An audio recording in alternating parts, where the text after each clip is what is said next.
우리 말씀 함께 보도록 하겠습니다. 말씀은 사사기 21장 1절부터 7절까지 말씀 우리 함께 보도록 하겠습니다. 이스라엘 사람들이 미스바에서 맹세하여 이르기를 우리 중에 누구든지 딸을 베냐민 사람에게 아내로 주지 아니하리라 하였더라.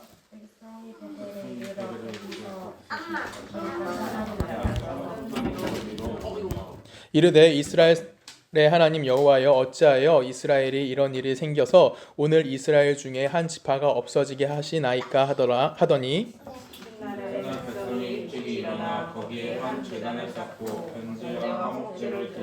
이스라엘 자손이 이르되 이스라엘 온 지파 중에 총회와 함께하여 여호와 앞에 올라오지 아니한 자가 누구냐 하니 이는 그들이 크게 맹세하기를 미스바에 와서 여호와 앞에 이르지 아니하는 자는 반드시 죽일 것이라 하였음이라. 이스라엘 자손이 그들의 형제의 베냐민을 위하여 외쳐 이르되 오늘 이스라엘의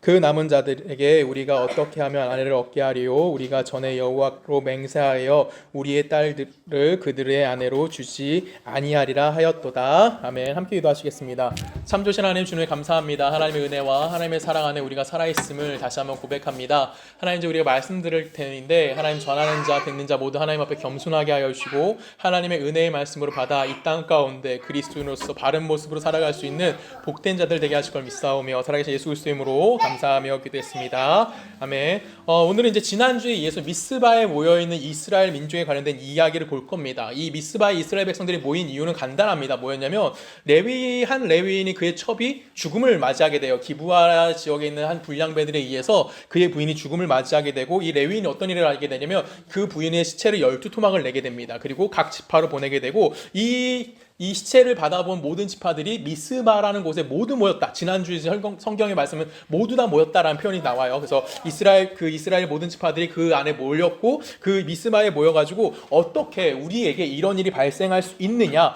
우리가 이 발생한 잘못된 일을 바로 잡아야 되겠다라고 생각을 하게 되는 거고, 그래서 미스바에 모여서 이제 그들이 회의를 하게 됩니다. 그리고 그들의 회의의 결과는 간단합니다.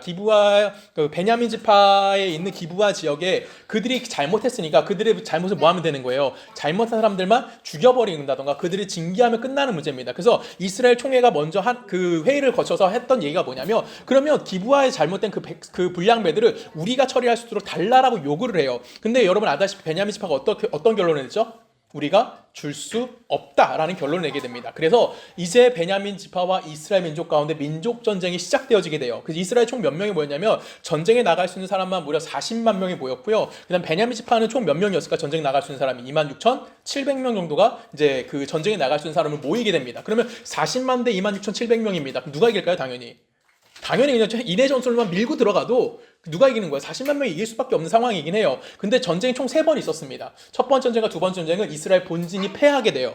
그리고 마지막 세 번째 전쟁 때는 이스라엘 백성들이, 우리 지난주에 말씀 봤던 내용이죠. 이스라엘 백성들이 이제 이스라엘 그 본진이 베냐민 지파를 완전히 격파하는 장면이 등장하게 됩니다. 그리고 이 남아있는 그 패잔병들이 도망치다가 어디까지 도망하게 되면 림몬 바위라고 하는 골짜기까지 그들이 도망가게 됩니다. 그래서 이스라엘 백성이 추격하는 걸 멈추게 되고, 이제 거기에 들어간 사람이 많지가 않으니까 우리가 이제 뭘 하자? 뭐 해야 돼? 자기네들 싸웠으니까 종집을 찍어야 되잖아요. 그럼 베냐민 지파 땅으로 들어가서 어떤 일을 벌일까요? 그곳에 살고 있는 남자, 여자, 아이, 노인 할 것 없이 모두 다 어떻게 할까요? 다 죽여버렸습니다. 그럼 베냐민 지파라는 지파가 어떻게 되는 거예요? 완전히 송두리째 사라졌어요. 죽여버리면서 끝났던 것이 아니라 거기에 불도 질러버립니다. 그래서 이제는 완전히 베냐민 지파가 사라지기는 위기 가운데 놓였다라는 그 얘기가 지난주까지 얘기였고, 오늘은 바로 그 다음 얘기로 미스바 총회에 모여서 이제 이 망해가는 베냐민 지파를 우리가 어떻게 하냐 를 이제 고민하기 시작하는 겁니다. 자, 우리가 잘 생각해 볼게요. 지금 이스라엘 백성들이 베냐민과 전쟁을 하게 되면서 그들이 얻어낸 것이 하나 있어요. 뭘 얻어냈을까요? 얻어낸 게 뭘까요? 그들이 얻어낸 거. 그들이 왜 전쟁을 펼었죠? 이스라엘 백성이 하나 깨달은 것이 있어요. 뭐냐면 그들이 갖고 있는 정체성에 대해서 먼저 깨닫게 됩니다. 이스라엘 백성의 정체성은 뭐예요? 가장 기본적인 정체성. 이스라엘은 누구의 백성이다? 하나님의 백성이다라는 거예요. 그래서 우리는 하나님의 백성이야. 그래서 하나님의 백성이 우리들 안에 이렇게 지금 레위인같이 이렇게 악한 일이 발생하면 돼요, 안 돼요? 안 된다라는 거예요. 우리는 거룩하신 하나님의 백성이기 때문에 우리 안에는 거룩한 일만 발생해야지 이렇게 안 좋은 일이 발생하면 문제가 큰일이야. 그래서 우리 이 악을 어떻게 해야 돼? 제거해야 되는 거고 이 잘못한 걸 도려내야 된다고 생각을 한 겁니다. 왜? 우린 거룩한 백성일 때 우리 안에 거룩을 지키기 위해서 잘못된 걸 도려내야지만 우린 거룩을 유지할 수 있어. 그래서 거룩을 도려내기 위해서 이들이 뭐 했어요? 열심을 내기 시작한 거예요. 그래서 몇 명이 모였다고요? 40만이라는 엄청난 숫자가 모인 겁니다. 그래서 처음으로 전쟁이 발생하고 그 악을 제거하기 위해서 너무나 열심을 내고 열심을 내다 보니까 그 열심이 결론적으로 뭐까지 갔어요?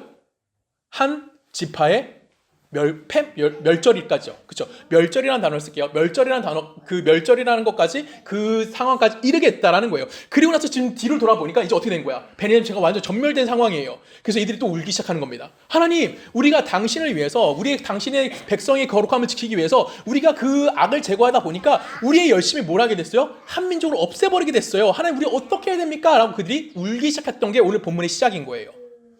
이해 가시죠? 그래서 그들이 고민하기 시작합니다. 내가 하나님께 이렇게 열심을 냈고 하나님의 거룩함을 지키기 위해 노력을 했는데 지금 한민족이 없어지게 됐어. 그래서 우리는 어떻게 될까? 이들을 구제하기 위해서 어떤 방법을 써야 되는 거예요. 근데 이들이 하나님 앞에 먼저 맹세한 게 하나 있어요. 무슨 맹세를 했을까요?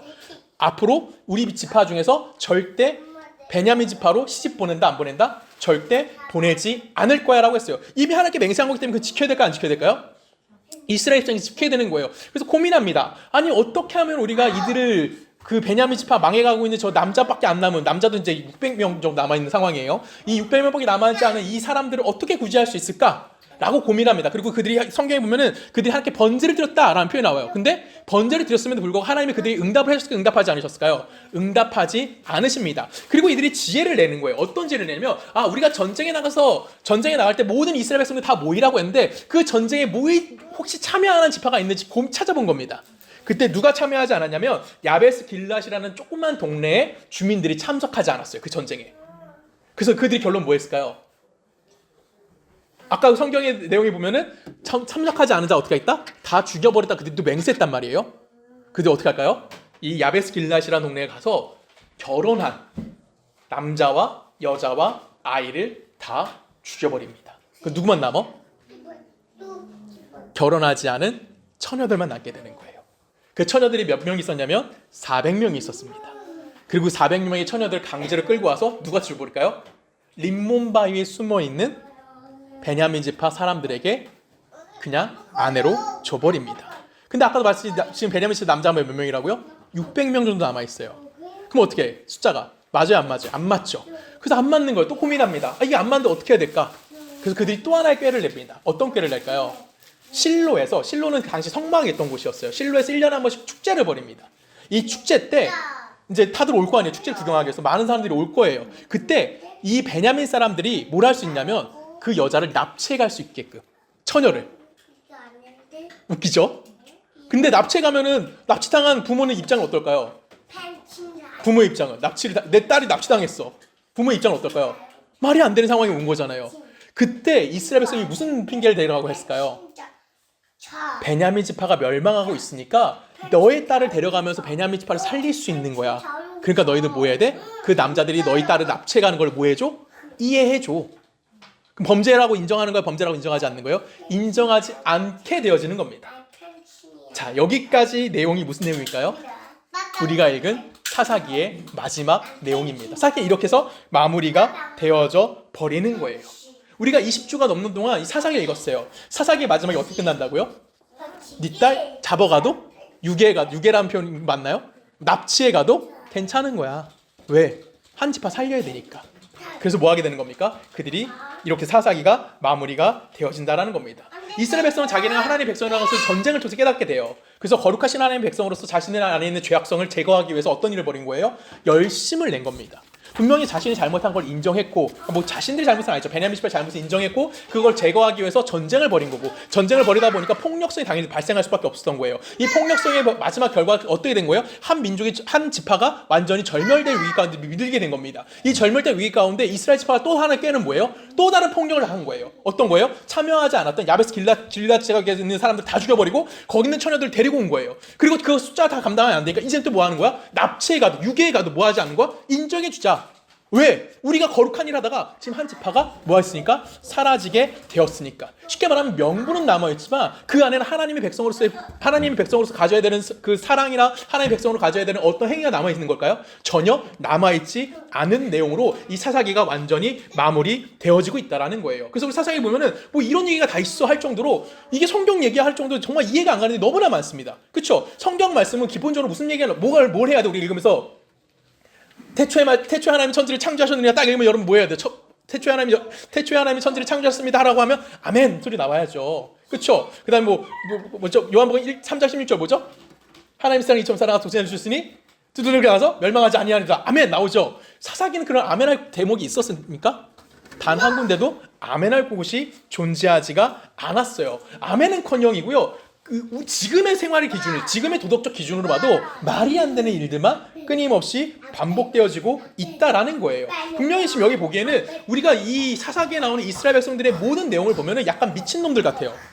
이게 사람이 정상적으로 할 수 있는 일일까라고 들 정도로 정말 말도 안 되는 일입니다. 우리는 구약과 신약이라는 것을 이미 알고 있습니다. 특히 하나님이 어떻게 일하시는지 알아요. 그래서 이 사사기에 나오는 이렇게 그들이 잘못된 해결책을 찾는다던가 아니면 지금 이런 행동을 하는 것은 당연히 하나님의 뜻이 아니라는 것은 우리는 다들 알고 있다라는 거예요. 그럼에도 불구하고 왜 하나님께서 이 사사기를 끊임없이 기록해주고 계시냐라는 거예요. 이 기록을 함을 통해서 우리에게 알게 해주는 게 뭘까요? 여러분 이 사사기 읽으면서 교훈 받은 적 있으십니까? 삼손이 기둥 무너뜨릴 때 교훈 돼요? 이거 복수였잖아요. 그렇죠? 교훈될 게 하나도 없어요. 기드온이 뭐 호리병 깼어요? 되나요? 교훈될 게? 교훈될 게 없어요. 그렇죠? 아들 70명 낳는 게 교훈이에요? 말도 안 되는 거죠. 교훈 잡을 때 하나도 없어요. 그럼에도 불구하고 하나님께서 이렇게 사사기를 우리에게 기록해 주신 이유는 뭐냐면 이 사사기를 통해서 뭘 확인을 시켜주는 걸까요? 이스라엘 백성이 갖고 있는 지금 그들의 정체성, 그들이 갖고 있는 삶에 대한 방향성이 무엇인지를 우리에게 분명하게 보여주고 있다는 겁니다. 여러분 성경이 우리에게 강조하는 건 뭘까요? 너의 힘과 너의 노력과 너의 힘으로 뭔가 이룰 수 있다 없다. 이뤄낼 수 없다라는 겁니다. 인간이 유일하게 만들어낼 수 있는 건 뭐밖에 없다라는 거예요. 폭력밖에 만들어낼 수 없다라는 거예요. 지금 잘 생각해 볼게요. 이스라엘 민족이 지금 베냐민 지파와 전쟁을 벌인 것은 명분은 뭐였어요? 명분은 하나님의 거룩함을 회복하자였어요. 우리 안에는 악을 제거하자였어요. 잘못된 건가요? 매우 바른 행동이었어요. 그들은 옳은 행동을 한 거예요. 근데 그 옳은 행동이 자신들의 힘을 갖고 했다고요. 그랬더니 어떤 일이 발생한 거야? 폭력이 발생하게 된 거고요. 이 폭력으로 어떤 문제가 발생했어요? 어떤 문제가 발생하게 돼? 그렇죠. 한 지파가 멸망하게 됐어요. 이 멸망하게 되니까 또 살려야 되잖아. 그때 또 다른 폭력을 쓰는 겁니다. 어떤 폭력이에요? 길앗 야베스 길앗이라는 곳에 가서 사람 다 죽여버려 처녀도 잡아와요. 그 다음에 또 뭐래요? 축제 때 처녀 유괴에 가도 문제되지 않아. 또 다른 폭력과 폭력이 또 다른 이용되는 겁니다. 그러면 인간이 만들어낼 수 있는 사사기가 우리에게 이야기해 주는 건 뭐예요? 너희들이 인간이 할 수 있는 거, 너희들 노력하고 너희들 힘을 다해서 만들어낼 수 있는 건 뭐밖에 없다? 폭력 속밖에 없는 거고 그 폭력의 결과는 뭐예요? 아름다움입니까? 아닙니까? 아니죠. 폭력의 마지막은 뭐예요? 절망인 거고요. 폭력의 마지막은 뭐예요? 파괴되어지는 죽음 같은 것밖에 남지 않는 이런 것들만 만들어낼 수 있는 게 누구라는 겁니까? 인간이라는 거예요. 인간의 힘과 인간의 노력으로는 절대 어떠한 유익을 만들어낼 수가 없다라는 겁니다. 너희들이 갖고 있는 진실을 바라보라는 거예요. 너희들이 갖고 있는 진리가 무엇인지 고민해 보라는 겁니다. 여기서 말하는 진리, 성경에서 말하는 진리가 아니에요. 인간 너희들이 갖고 있는 진리가 뭐냐라는 거죠. 인간이 갖고 있는 진리가 뭡니까, 여러분? 사람이 만들어낼 수 있는 진리가 뭐예요? 폭력이라는 거예요. 인간이 만들어낼 수 있는 유일한 거는 내가 뭐 할 수밖에 없는 거예요? 폭력을 휘두르는 거고 그 폭력에 대한 결과가 누구에게 유익을 줍니까? 주지 않습니까? 절대 유익을 주지 못한다라고 우리에게 이야기해주고 있는 거예요. 그러면 여기서 질문이 던지는 거죠. 하나님을 믿고 있는 너희들의 정체성은 뭐냐라고 질문이 던져지는 거예요.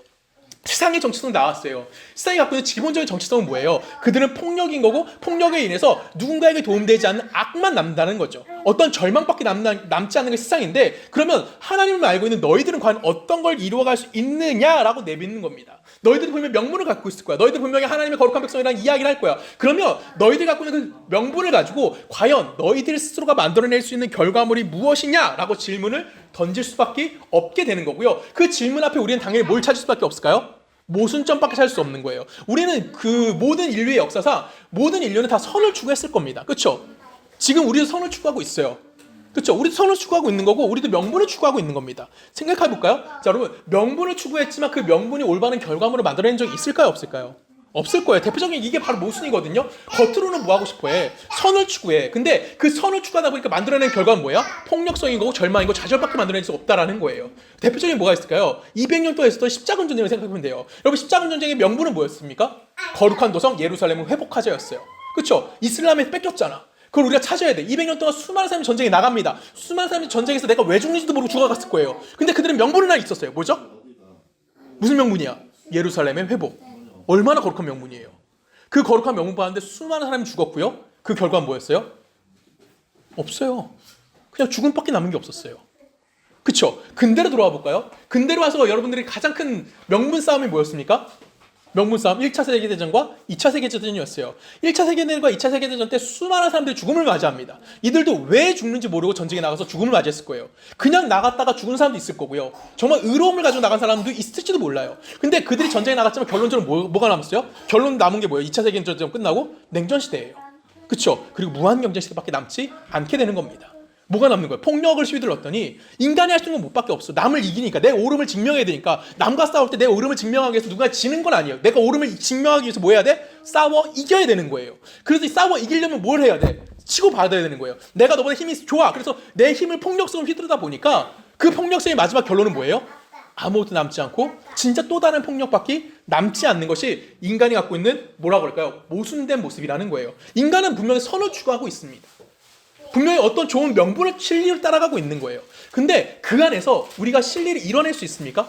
바름을 이뤄낼 수 있을까요? 옳음을 증명할 수 있을까요?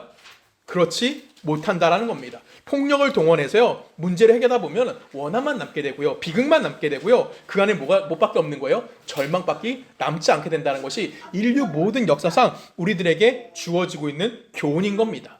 이해 가시죠? 우리 이거는 너무나 잘 알 거예요. 세상의 폭력은 공의를 만들어낼 수 있습니까? 세상의 폭력으로 우리가 평화를 만들어낼 수 있을까요? 세상의 폭력성으로 우리가 행복을 누릴 수 있을까요?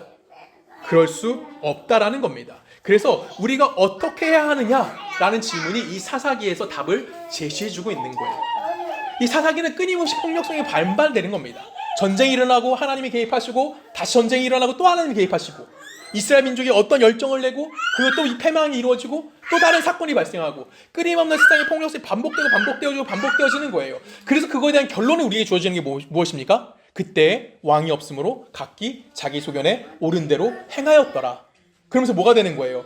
인간 스스로는 절대 뭘 만들어낼 수 없다? 어떠한 선과 어떠한 그 공의를 만들어낼 수가 없다라는 것이 우리들에게 보여주고 있는 거예요. 인간은 한계에 부딪혀 있는 거고요. 인간은 항상 그 한계 속에서 모순되고 제한된 속에서 인간의 뭘 증명하려고 노력하는 거예요? 선과 옳음을 증명하려고 하지만 결론 인간은 만들어낼 수 있는 것밖에 없다? 폭력과 비극밖에 만들어내지 못한다는 것을 성경이 우리들에게 이야기해 주는 거예요. 그래서 사사기에서 끊임없이 하나님은 우리에게 뭐라는 겁니까? 하나님이 누구신지 정확히 알아야 한다라고 이야기하는 겁니다. 여러분, 하나님이 이스라엘 백성들이 실패한 가장 큰 원인은 뭐예요?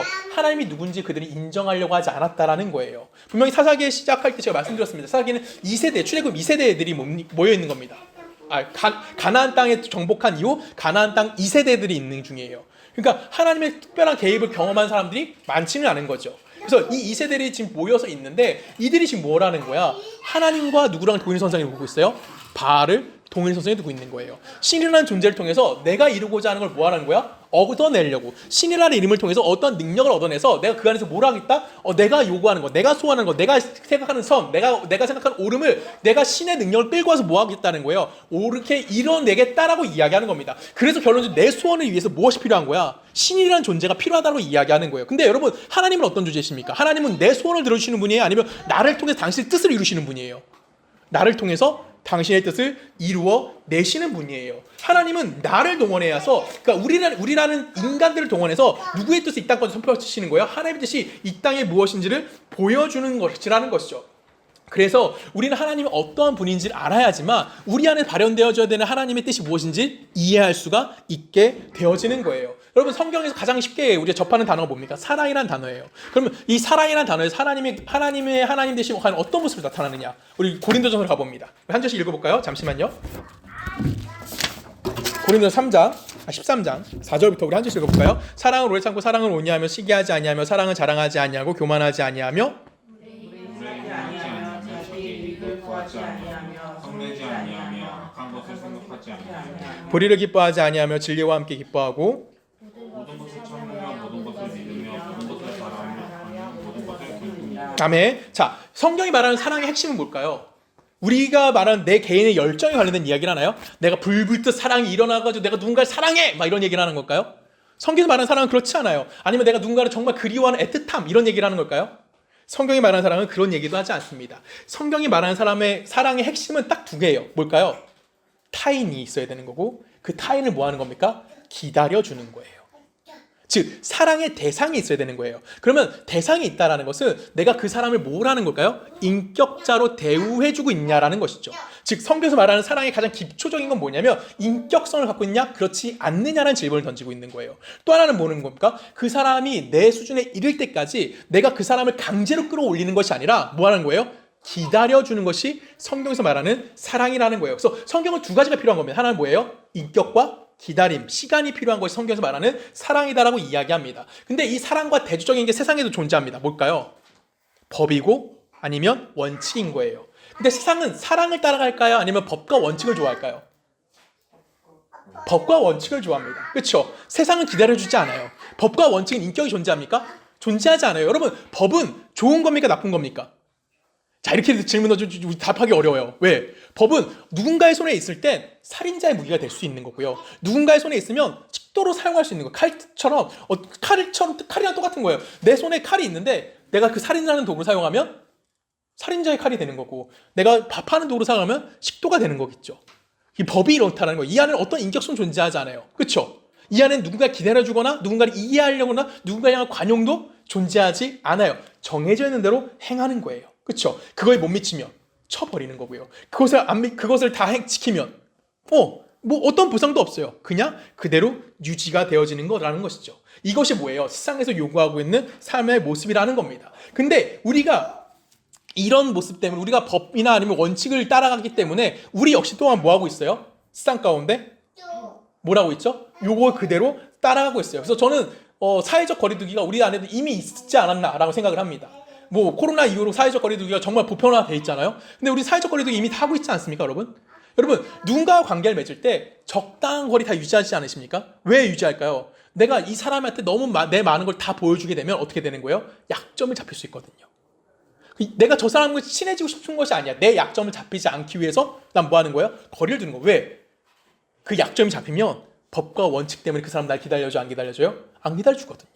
내가 잘못한 게 그 사람 눈에 보이면 그 사람 날 공격하지 않을까요? 말은 공격하지 않는다고 하죠. 말은 사랑한다고 하죠. 근데 그 사람 결론 날 뭐래요? 그게 내 공격할 수 있는 포인트가 된다라는 거예요. 그래서 우리는 적당한 거리를 유지하고 있는 거예요. 그래서 내가 다른 사람을 판단하지도 않고요. 내가 다른 사람에게 관심도 갖지 않고요. 적당히 또 다른 사람을 뭐 하려고 되죠? 외면하려고도 합니다. 이거는 개인뿐만 아니라 공동체 안에도 동일하게 나타나요. 그래서 우리 안에서 개인적으로 우리가 서초동네교회를 모였다고 하지만 우리 안에 진짜 사랑이 있습니까? 라고 질문 던지면 아직은 잘 모르겠어요. 있다고 전 믿고 싶습니다. 근데 우리 안에도 어차피 그게 있을 수 있어요. 적당한 거리를 유지하려고 노력하는 것이 있을 수도 있다는 것이죠. 이유는 뭘까요? 우리 안에 이미 그것이 뭐 하는 거예요? 자리 잡고 있기 때문에 그렇다라는 거예요. 근데 여러분, 사랑은 뭐가 핵심이 된다고요? 인격과 기다림이에요. 시간이 필요한 거고 대상이 필요한 거예요. 그렇죠? 이건 누구만 할 수 있는 걸까요? 하나님만이 하실 수 있는 거예요. 그래서 사랑은 하나님을 아는 자들만 이거를 사랑을 할 수 있다라고 성경이 이야기하는 겁니다.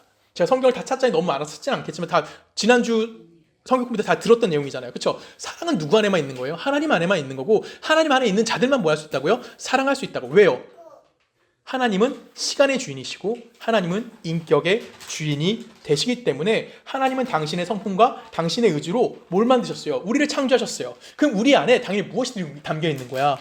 하나님의 사랑이 담겨져 있는 거고 그것에 맞춰서 우리를 뭐 하신 겁니까? 하나님은 창조해 내셨다라는 거예요. 우리 에베소 말씀 통해서 그 부분을 좀 생각해 볼게요. 에베소 1장 4절 갑니다. 한 절씩 교독합니다. 곧 창세 전에 그리스도 안에서 우리를 택하사 우리로 사랑 안에서 그 앞에 거룩하고 흠이 없게 하시려고 그 기쁘신 뜻대로 우리를 예정하사 예수 그리스도로 말미암아 자기 아들을 이르게 하셨으니 이는 그가 사랑하시는 자 안에서 우리에게 거저 주시는 바 그의 은혜의 영광을 찬송하게 하려는 것이니라. 자, 여기까지만 읽을게요. 자, 하나님 뭐 했대요?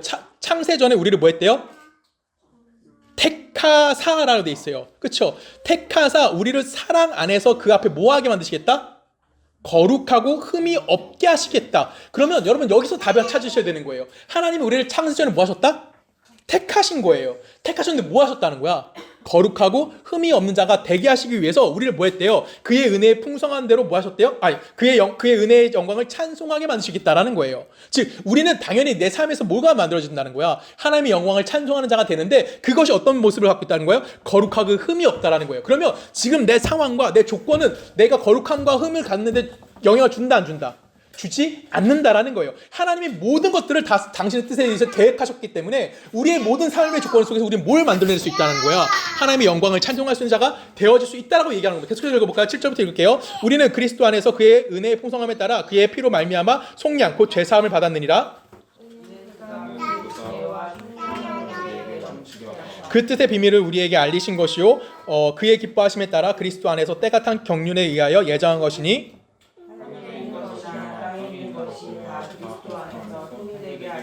아멘. 자, 그리스도 안에서 뭐 하겠는데요? 통일되게 한대요. 그럼 예수 그리스도로 말미암아 모든 것들이 완성이 이루어진다라는 거죠. 이 통일된다는 게 어떤 의미를 갖고 있었다고 말씀드렸습니까? 이전에 통일된다는 것이 예수로 모인다는 거였어요. 그렇죠? 예수를 중심으로 해서 모든 것들이 모여서 예수로 완전히 이루어질 수 있게 만들어지는 것. 이해가시죠? 이게 통일이라는 단어예요. 그러면 지금 여기서 우리에게 주는 의미는 뭐예요? 내가 예수 그리스도 안에 있기 때문에 내 어떤 위치에 있던지가 난 어떤 존재가 되는 거야? 완전한 존재가 되어질 수밖에 없다라는 거예요. 근데 그것이 언제 이루어졌다는 거야? 9절에 보면은 그리스도 안에서 때가 찬 경륜에 의하여 예정하신 것이니 이미 그것이 정해져 있다라는 거예요. 내가 어떠한 삶을 살아가든지 누구 안에서 예수 안에서 통일된 자가 될 수 있도록 하나님이 날 뭐 하셨다? 예정하셨다라는 거예요. 그래서 우리는 하나님의 선택에 의해서 이 자리에 불러와 앉아져 있다라는 거죠. 11절 다시 읽을게요. 모든 일을 그의 뜻에 결정대로 일하시는 이의 계획에 따라 우리가 예정을 입어 그 안에서 기업이 되었으니 이는 우리가 그리스도 안에서 전부터 바라던 그의 영광의 찬송이 되게 하려 하십니다. 아멘. 자, 이게 우리가 말하는 믿음인 거예요. 자, 첫 번째부터 다시 할게요. 하나님 우리를 택하셨어요. 그렇죠? 그리고 그의 은혜의 풍성함에 따라서 우리를 불러주셨고요. 그 안에서 우리는 뭐 했어요? 예수 그리스도로 통일되어지는데 이것이 어떻게 이루어졌다고요? 하나님의 예정함에 의해서 우리들에게 그 일이 이루어져서 우리는 뭐가 되는 거예요? 12절에 보면 이는 우리가 그리스도 안에서 예수 안에서 뭐 하는 거야? 전부터 바라던 내가 원하던 소망, 내가 원하던 요구 그것을 뭐예요? 그것이 뭐라고요? 그의 영광이 찬송이 되게 해 주시겠다라는 거죠. 누가? 하나님이. 왜? 이미 계획해 놓으셨기 때문에. 이해 가시죠? 그것이 우린 믿음이라고 이야기하는 거예요. 즉 믿음은 내가 믿습니다라고 이야기하는 것이 아니라 하나님이 나를 찾아와 주셔서 내 안에 일하심이 뭐가 되는 겁니까? 믿음이라는 단어로 사용되어진다는 겁니다. 그럼 여러분들 질문 던져볼게요. 여러분 믿음이 있으십니까? 아멘이죠. 내가 하나님을 얼마나 열정적으로 믿느냐 이런 얘기를 하는 게 아니라고요. 성경에서 믿음은 하나님이 지금 내 안에서 어떻게 일하고 계시니를 뭐 하는 겁니까? 찾아내는 거예요. 그거를 인식하게 되어지는 걸 뭐 하는 겁니까? 그것이 믿음이다라고 이야기하는 거고, 그래서 믿음이라는 것은 강요로 될 수가 없어요. 믿음은 누가 찾아와 주시는 거예요? 하나님이 나를 찾아와 주시는 거예요. 근데 하나님이 나를 찾아와 주시면 내가 하나님을 이해할 수 있을까요? 없을까요? 머리로는 내가 문서를 보면서 이해할 수는 있을지 몰라요. 안다라고 이야기할 수 있어요. 근데 인격적 관계를 맺을 수 있습니까? 절대 그럴 수 없다라는 거예요. 하나님이 찾아와 하나님을 알게 해주지 않는 사람들은 누구도 그 하나님을 깨닫거나 이해할 수가 없게 되어진다라는 거예요. 그럼 이제 그 하나님을 알고 있는 우리들은 하나님이 우리에게 주실 게 뭘까요? 하나님 우리 찾아와 주셨잖아. 그 우리에게 주신 게 뭐예요? 우리 갈라디아서 가볼까요? 갈라디아서 5장입니다. 5장 1절. 그리스도께서 우리를 자유롭게 하시려고 자유를 주셨으니 그러므로 굳건하게 서서 다시는 종의 멍에를 매지 말라. 자, 하나님 우리에게 뭘 주셨대요? 자유롭게 하려고 뭘 주셨다? 자유를 주셨대요. 하나님께 주신 자유가 뭘까요? 무슨 자유일까요? 방임의 자유일까요? 아닙니다. 여기서 주신 자유는 딱 두 가지입니다. 선택의 자유를 주셨어요. 어떤 내가 일을 할지에 대해서 선택을 주시는 거예요. 그 선택은 뭘까요? 내가 하나님의 백성으로서 정체성이 무엇인지를 이해할 수 있는 선택권을 주신 거고요. 또 하나는 뭘까요? 하나님의 백성으로서 명예로운 선택을 할 수 있는지를 선택해 줄 수 있는 그 선택권을 내게 주셨다는 거예요. 쉽게 말하면 내가 어떻게 살아갈지에 대해서 내 스스로 뭐 할 수 있게 됐다? 선택할 수 있는 권한이 누구로부터? 하나님부터 내게 주어졌다는 거예요. 그게 구원받은 자들만 갖고 있는 거예요. 세상 속에 있는 사람들은 세상의 흐름에 따라 흘러가야죠. 거긴 선택이 없어요. 그냥 죽음으로 갈 수밖에 없다고요. 근데 내가 죽음 속에서 뭘 선택할 수 있는 거야? 하나님을 선택할 수 있는 선택권이 누구한테 있는 거야? 하나님이 찾아와 주신 자들에게는 그 선택권이 주어진 거고 이것이 우리에게 주어진 자유라고 이야기하는 겁니다. 그 자유의 두 갈래 길이 있어요. 하나는 뭘까요? 우리 갈라디아서 19장부터 읽습니다. 한 절씩 교독할게요. 육체의 일은 분명하니 곧 음행과 더러운 것과 호색과 우상숭배와 단물과 원수의 것과 전쟁과 시기와 분쟁과 당치는 투기와 술 취함과 방탕함과 또 그와 같은 것들이라 전에 너희에게 경계한 것 같이 경계하노니 이런 일을 하는 자들은 하나님 나라의 유업을 받지 못할 것이요라고 얘기합니다. 자, 여기서 말하는 첫 번째 길은 무슨 길이에요? 육체의 길이에요. 육체의 길은 어떤 겁니까? 우리가 대충 누르만 봐도 그냥 도덕적으로 문제되어지는 거. 단순히 도덕적 문제만 관련된 얘기가 아니에요. 이 안에 뭐가 등장하는 거예요? 내가 하나님 되고자 하는 거. 내가 하나님 없이 살고자 하는 내 선택권. 그렇죠? 하나님 필요 없어. 내 뜻대로 할 거야 라고 이야기하는 그 모습이 여기에 담겨져 있는 거고요. 이건 단순히 뭐라 할까요? 내가 뭐가 되는 거예요? 망가지는 거예요. 여러분 보세요. 여기 뭐가 나와요? 대표적으로 뭐가 나와요? 육체의 일은 분명하니 곧 음행과 더러운 것 호색과 첫 번 줄만 봐도 내 스스로가 뭐 하는 자가 되는 거야? 망가지는 자가 되는 거죠. 근데 나 하나만 망가지는 걸까요? 아니에요. 나 때문에 누구도 망가지는 거야? 내 옆에 있는 사람도 망가지게 되는 거예요. 그래서 결론적으로 이 육체의 일이라는 것은 뭐 하는 거야? 같이 죽자가 되는 거죠. 그 일을 누가 하겠다? 선택할 수 있겠냐라고 이야기하는 거죠. 그 안에는 모두 존재하지 않는 거예요. 어떤 명예도 존재하지 않고 어떤 영광도 존재하지 않고 오직 남아있는 건 뭐밖에 없어요? 인간성의 파괴만 남아져 있는 거예요. 그 육체의 일 뒤에 성령의 일이 등장합니다. 성령의 일을 같이 읽어볼까요? 갈라디아서 2장 20절입니다. 한 절씩 읽을게요. 오직 성령의 열매는 사랑과 희락과 화평과 오래 참음과 자비와 양선과 충성과 우리와 전쟁이 이 같은 것을 존재할 법이 없는 아멘. 자, 성령의 열매는 뭐예요? 당연히 열매는 성령 안에 있는 사람들이 맺어질 수 있는 열매라는 거예요. 내가 노력하지 않아 당연히 뭐가 되는 거예요?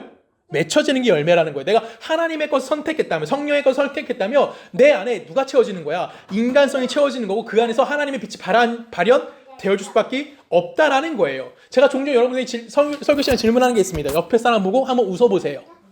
여러분 웃을 수 있습니까? 옆에 사람 보고 웃죠. 근데 그 안에서 영혼에서 나오는 기쁨이 없다면 그 사람 보고 웃는 것은 뭘까요? 가식된 웃음인 거예요. 가짜 웃음인 거예요. 내 안에서 하나님이 존재하기 때문에 우리 안에 성령의 열매로 맺어져서 그것이 발현되어지기 때문에 내가 옆에 사람 보면서 웃을 수가 있다라는 거죠. 근데 내가 옆에 사람 보면서 빛도 나오지 않는데 웃을 수는 있을 거예요. 그렇죠? 겉으로 웃을 수 있어요. 이건 뭐예요? 이중인격적인 삶에 지나지 않는 거예요. 그래서 우리는 각자의 조건과 다른 환경 속에서 뭐 하는 자들인 거예요? 그 세상의 질문 앞에, 성경의 질문 앞에 설 수밖에 없는 거예요. 어떤 질문 앞에 쓰는 겁니까? 딱 세 가지죠. 하나님을 알고 있느냐? 그분의 위대함을 아느냐? 그분이 우리에게 어떤 자유를 주셨느냐? 이거에 대해서 우리는 항상 뭐라는 거예요? 답을 찾아가는 거예요. 세상에 그거에 대한 답은 존재하지가 않습니다. 누구에게만 존재하는 거예요? 성경 안에만 그 답이 존재하는 거예요. 그래서 우리는 매일같이 뭘 쌓아가야 되는 거야?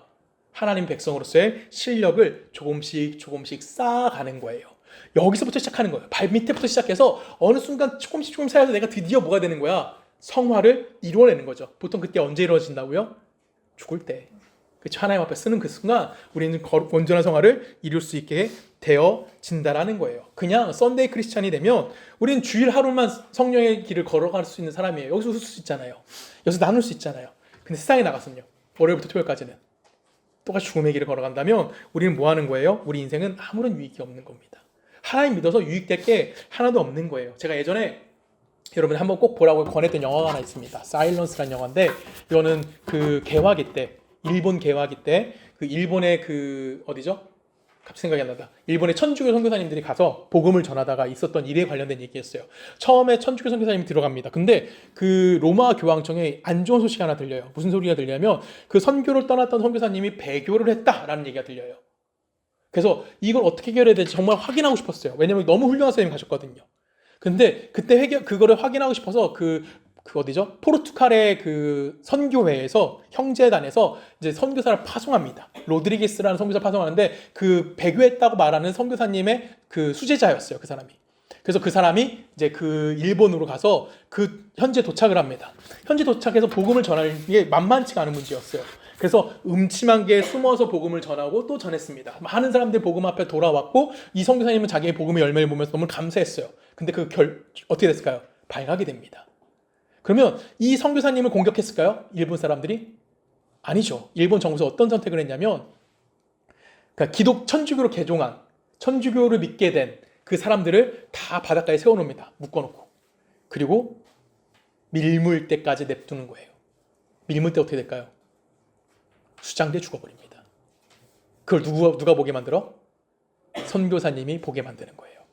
선교사님이 고통에 빠지기 시작합니다. 그리고 일본은 또 온천이 많잖아요. 구멍을 하나 뚫어요. 여기다가 가슴에. 그리고 거기에다가만 온천물을 붓습니다. 계속 톡톡톡톡톡. 얼마나 고통스러울까요? 그걸 누가 보게 만들어? 선교사님은 공격하지 않아요. 선교사님은 그냥 보기만 합니다. 그리고 수많은 사람들이 신앙을 지키기 위해서 거기에 죽는 걸 이 선교사님이 봐요. 그 선교사님이 권하죠. 야, 네가 배교하면 이들 다 살려줄게. 네가 하나님 예수를 인정하지 않으면 이들 다 살 수 있어. 네가 예수를 인정하고 살려면 이들 다 죽여버릴 거야. 어떻게 선택했을까요? 로드리게스라는 선교사는 배교를 선택합니다. 그리고 영화는 이제 끝이 나요. 어떻게 끝나면 그 사람이 평생 일본 사람과 결혼해서 애들 낳고 잘 먹고 잘 살다가 나중에 일본식 화장을 당하면서 죽는 장면이 마지막 장면으로 나옵니다. 이 로드리게스 선교사는 하나님께 엄청나게 기도했을 거예요. 하나님, 왜 내가 당신을 위해서 이 목숨 걸고 이 땅까지 왔는데, 이 먼 곳에 왔는데 나 하나 때문에 저 사람 왜 다 죽어야만 합니까? 하나님, 내가 어떻게 해야 합니까? 질문했을 겁니다. 근데 영화 제목처럼 하나님 뭐 하셨을까요? 침묵하셨어요. 그리고 영화의 마지막은 그 화장을 당하고 있는 로드리게스 선교사의 마지막 손을 클로즈업합니다. 그래서 손이 열리는데 그 안에 뭐가 있었을까요? 작은 십자가 하나가 있었어요. 그러면 절망의 자리, 고통의 자리, 아픔의 자리, 죽음 같은 자리까지 내몰렸을 때 하나님이 없는 것처럼 보입니다. 그 선교사는 외로운 것처럼 있을 수 있었어요. 근데 결론은 뭐였어요? 그 사람과 하나님은 항상 함께 해주셨다라는 거예요. 내가 복음을 전하러 갔어요. 복음의 열매를 맺기 위해서 고통이 다가올 수 있어요. 근데 다른 사람을 살리기 위해서 내가 복음을 포기할 수 있니? 어떤 게 복음일 것 같습니까, 여러분? 내가 내 신앙을 지키기 위해 다른 사람을 다 죽여버리는 게 복음일까요? 아니에요. 로드리게스 선교사처럼 일상에서 그 사람이 나 예수 믿어라고 이야기할 수는 없어요. 근데 그 일상에서 하나님 믿는 자로서의 삶을 살아내는 거. 그게 뭐예요? 내가 주변 사람들 살려낼 수 있는 가장 완벽한 복음을 제시하는 방법인 거고, 우리 안에 하나님의 영광이 드러나는 모습이라는 겁니다. 요즘은 우리가 그 모습 어디서 볼 수 있을까요? 이슬람권에 가서 선교하시는 선교사님들의 모습 보면 그걸 볼까낼 수 있어요. 이슬람권에 가서 선교하시는 선교사님들이 예배 드릴 수 있을까요? 절대 못 드립니다. 예배 드리는 순간 그들은 추방이에요. 그쵸? 1년 내내 예배의 예자도 못 꺼냅니다. 예수님의 예자도 못 꺼내는 자들이 어디죠? 그 이슬람 지역에서 그 선교하시는 선교사님들이에요. 그분은 다 장사를 하시던지 아니면 교수를 하시던지 어떤 다른 잡을 갖고 계셔요. 어디 누구한테 가서 내가 선교사라고 얘기할 수 없습니다. 근데 그곳에서 생존해 계시죠. 그게 뭐예요? 일상을 살아내시는 하나님의 일상을 채우신 하나님의 은혜의 방법이라는 거예요. 우리는 그런 자들로 이 땅 가운데 하나님이 부르신 자들인 거예요. 예수 믿는다는 것은 어떤 위대한 일을 하는 게 아닙니다. 예수 믿는 것은 내가 어떤 업적을 쌓아가는 게 아니에요. 예수 믿는다는 것은 오늘 내가 살아내는 거예요. 어떤 오늘일까요?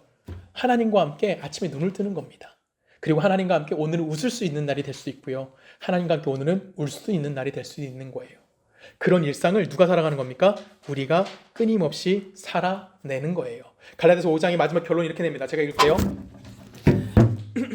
24절부터 제가 읽습니다. 그리스도 예수의 사람이 육체와 함께 그 정욕과 탐심을 십자가에 못 박았느니라. 만일 우리가 성령으로 살면 또한 성령으로 행할지니 헛된 영광을 구하고 서로 뇌업하거나 서로 투기하지 말지니라. 아멘. 여러분, 성령으로 살면 또한 뭘 행한대요? 성령으로 행하는 거예요. 성령으로 행한다는 것은 어떠한 강압을 통해서 의를 드러내는 것이 아니에요. 여러분, 아침 해가 뜨면 당연히 빛이 밝아지죠. 예수 믿는 우리들이기 때문에, 성령이 내 안에 있기 때문에 자연적으로 뭐가 나오는 거예요? 성령의 빛을 발하는 것이 우리들 가운데 나타날 수밖에 없는 겁니다. 그것이 누구의 복인 거예요? 예수 믿고 살아가는 우리의 복인 거예요. 예수 믿습시다! 라고 외치는 게 우리의 복이 아니라 내게 주어진 현장 속에서 시시한 일상을 살아내는 겁니다. 오늘의 시간을 살아내는 거예요. 그렇죠? 재미없죠? 특별하십니까? 여러분 일상? 하나도 특별하지 않아요. 근데 그 자리에 누가 있는 겁니까? 하나님이 여러분과 함께 하시는 선교의 자리라는 것을 여러분이 꼭 기억하셨으면 좋겠습니다. 그래서 우리는 하나님의 일하심을 매일매일 경험할 수 있는 자들이 되어야 되는 거예요. 아침에 눈을 뜰 때 하나님의 성실하심 대로 내가 눈을 떴구나. 이 성실함 하나님 약속대로 하나님 내게 주신 새로운 날 가운데 내가 은혜를 담아낼 수 있겠구나. 그날 실패할 수도 있어요. 그날 울 수도 있어요. 그날 즐거울 수 있고 그날 행복할 수 있어요. 근데 이 모든 것들이 다 누구의 안에 있는 거예요? 예수로 말미암아 통일되어져 가는 삶 안에 있다라는 겁니다. 그것이 누구의 삶인 겁니까? 바로 예수 믿는 우리의 삶인 거예요. 지난주 성경 공부 시간에 잠깐 얘기했어요. 여러분들의 삶의 환경은 두려움과 공포가 있을 수 있습니까? 없습니까? 없어요. 왜? 우린 누가 함께 있기 때문에 예수 그리스도가 함께 있기 때문에 우리의 인생은 명예로운 인생인 거예요. 세상의 기준에서는 비참할 수도 있어요. 세상의 기준에서는 보잘것 없을 수도 있어요. 하지만 우린 이미 누구의 영광을 갖고 있는 자들입니까? 하나님의 영광을 가지고 있는 자들이에요. 여러분은 그 명예를 누리며 살아가고 있는 자들이라는 것을 꼭 기억하시고 우리 서초동네가 그런 교회이기를 원합니다. 여러분 삶에서 그 하나님의 빛을 발할 수 있는 복된 자들 되기를 주님의 이름으로 간절히 축원합니다. 우리 함께 기도하시겠습니다. 사랑하는 마신 아버지 감사합니다. 하나님의 은혜와 하나님의 사랑 안에 우리가 살아있음을 다시 한번 고백합니다. 하나님 이스라엘 백성은 말도 안 되는 결론으로 사사기를 결론 지었습니다. 하지만 그 안에서 우리가 발견할 수 있는 하나님의 은혜는 인간은 그럴 수밖에 없는 존재라는 겁니다. 그래서 우리는 누가 필요하냐면 하나님이 필요한 걸 끊임없이 느끼며 경험해야만 하는 자들입니다. 하나님 우리 인생에 역사하시는 하나님, 내 삶에 역사하시는 하나님, 그 은혜 안에서 하나님의 하나님 되심을 발견할 수 있게 하여 주시고 그 하나님 앞에 내 삶을 맡기며 나아갈 수 있는 거룩한 자들 되어줄 수 있도록 우리와 함께하여 주시옵소서. 이제는 우주 예수 그리스도의 은혜와 성부 하나님의 사랑과 성령님의 내주되심이 하나님의 백성으로서 오늘 하루 하나님과 함께하는 삶을 살아내기를 소원하는 우리 서초동네 교회 모든 성도님들의 삶과 그들의 가정과 그들의 직장과 그들 살고 있는 모든 나라 가운데 지금부터 영원히 함께 하시기를 간절히 축원하옵나이다.